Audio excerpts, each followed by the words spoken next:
child abuse in many ways, and we're normalizing that, and we're not speaking out about that, and then we're giving people stimulants developed by Nazi Germany. I mean, it's kind of crazy. That's much more profitable. I mean, from a pure economic standpoint, getting a kid off of this treadmill costs millions of dollars. You know, a diabetic person on Medicaid, if they're diabetic by the time they're 30, they're getting millions of dollars. They're generating millions of dollars paid for by the government to pharmaceutical and healthcare companies, millions of dollars. If you train a lower income person, you know, and talk to them about metabolic health, you know, frankly, reading the principles Casey talks about in the book, and they're going on a path of thriving, of understanding with their family, what they're putting into their bodies of movement, they're costing the system millions of dollars. That's how the kind of economic reality of how the system works on. That's kind of the battle.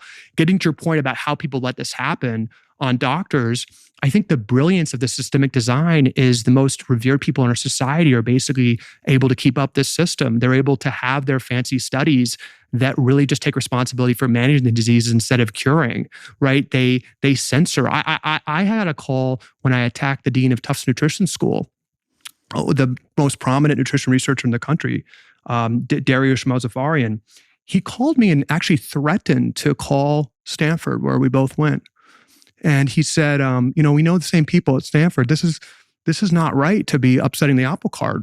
And I said, well, does your school not take the majority of its funding from food companies to impact nutrition policies in the United States?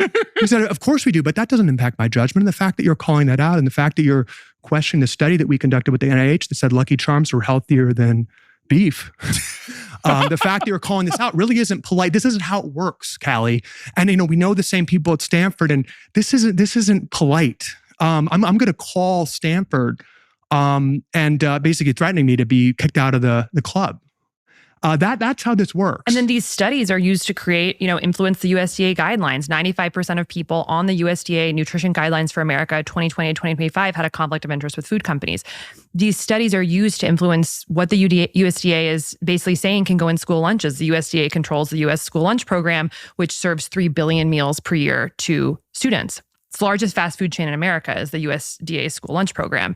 And, you know, just this past year, Kraft Heinz is brokering deals with the USDA to put Lunchables in schools. It's the top growth area for Kraft. Is what's a Lunchable? It's the processed plastic squares with crackers, cheese and crackers.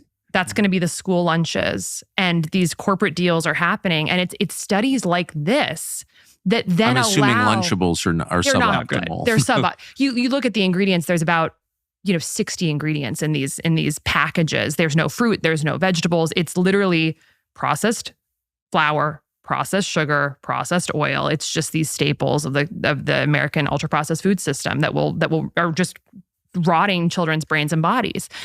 Would you believe, right, today, and I think this is one of the most criminal that we talk about, we can change.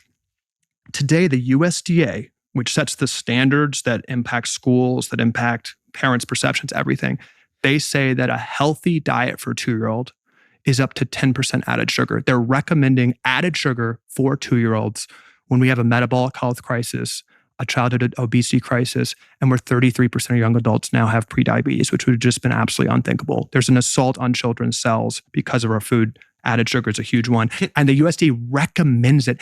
Imagine, and this is just, it's so simple. If medical leaders actually had courage, if we had the volume and the urgency of our medical community talking about the COVID vaccine, about the childhood chronic disease crisis, not banning sugar, not